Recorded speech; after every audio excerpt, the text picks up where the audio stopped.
The North American Board of Certified Energy Practitioners is an organization that is a private organization. They're not a state licensing body. You can have NABCEP installers that are not licensed electricians, that are not licensed contractors, even.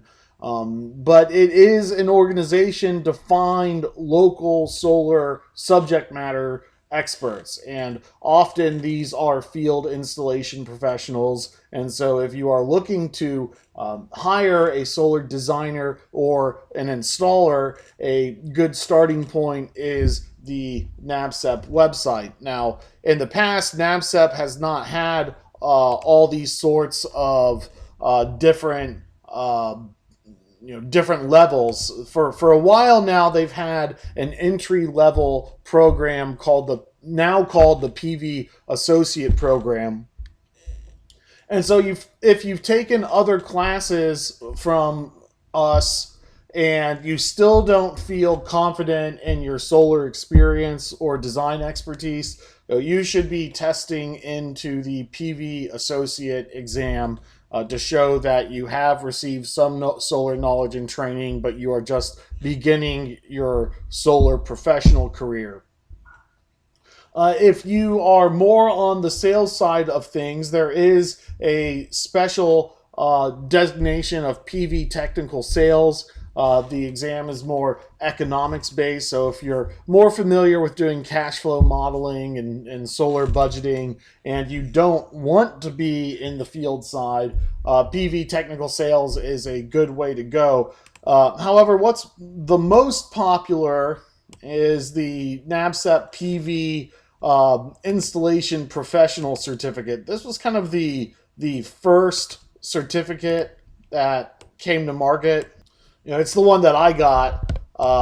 There's by far and away, perhaps with the exception of PV Associates. I haven't really run those numbers, but by far and away, the PV installation professional certificate is the most popular certificate.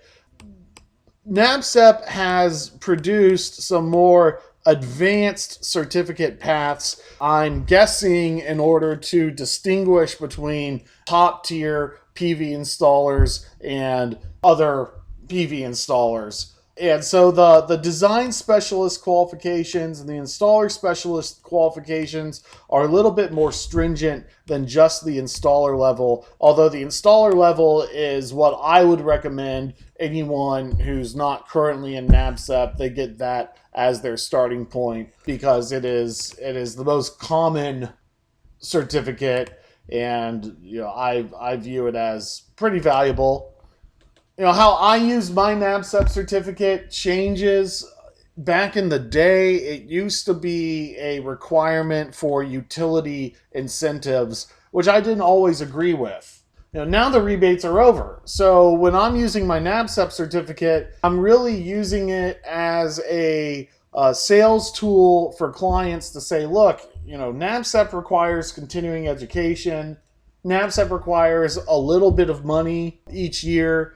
And so a good way to tell if you're not dealing with a complete unlicensed schmuck is if that said schmuck is a NABCEP certificate holder. At least they're doing something right. You add that to other electrical licenses, contractor licenses, and start to build your resume that way.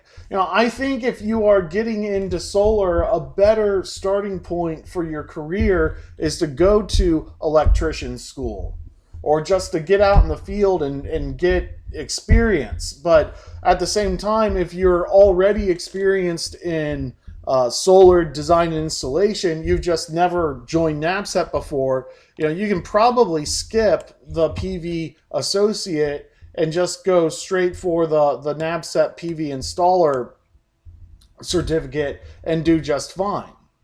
If you are already in NABCEP and you want to try out the specialist designations because, we have a lot to do right now, staying at home, taking online classes, just know that they do exist. In this program, you can take it to qualify for any credential except one, which we kind of intentionally exclude from this program,